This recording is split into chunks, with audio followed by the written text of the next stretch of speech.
வாழ்நாளில் ஒரு முறையாவது சென்று வழிபட வேண்டிய கோயில் சங்கரன் கோவில். சங்கர நாராயணர் கோவில்.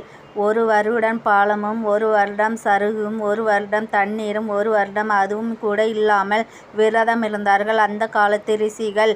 ஆனால் தமிழ்நாட்டில் ஒரு சிவத்தலம் இருக்கிறது. எதுவுமே இங்கு தேவையில்லை. ஒரே ஒரு வேளை பட்டினி இருந்து இத்தலத்து இறைவனை வணங்கினாலே போதும்.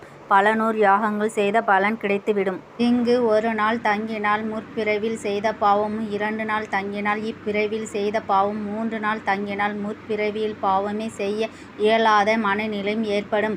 ஞாயிறன்று இங்கு சூரியனை நினைத்து விரதம் இருப்பவர்கள் கண் வியாதியின்றி இருப்பார்கள். திங்கட்கிழமையில் சந்திரனை நினைத்து விரதம் இருப்பவர்கள் வாழ்வுக்கு பின் சிவலோகம் அடைவார்.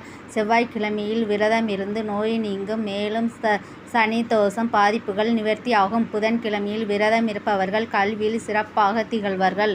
வியாழக்கிழமையில் விரதம் இருந்தால் ஆசிரியர் பதவி கிடைக்கப் பெறும். வெள்ளியன்று விரதம் இருந்தால் இந்திரனை போன்று செல்வம் வளத்துடன் வாழ்வார். சனிக்கிழமை தோறும் விரதம் இருப்பவர்கள் பொறாமை குணங்களை நீக்க பெறுவார்கள். இந்த கோயிலுக்கு வந்தாலே போதும் கொடிய பாவங்கள் யாவும் நீங்க பெறுவார்கள். இந்த ஸ்தலத்தில் வந்தால் போதும் கொடிய பாவங்கள் நீங்கிவிடும்.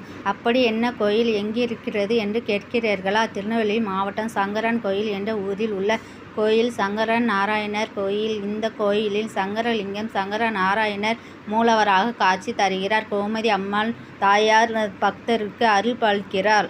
சங்கராகிய சிவன் நாராயணனாகிய திருமாலும் இணைந்திருக்கும் கோயில்தான் இது. இந்த கோயிலில் புற்று மண்ணை பிரசாதமாக வழங்கப்படுகிறது. இதை இறைவனை தருகிறார் என்ற பெருமைக்குரியது இத்தலம். இதற்கு புன்னைவனம் சீரசை என்னும் பெயர் உண்டு. இந்த கோயிலில் ஒரு சிவனடியாருக்கு தானம் செய்தால் மற்ற கோயில்களில் லட்ச சிவனடியாருக்கு சேவை செய்த பலன் கிடைக்கும்.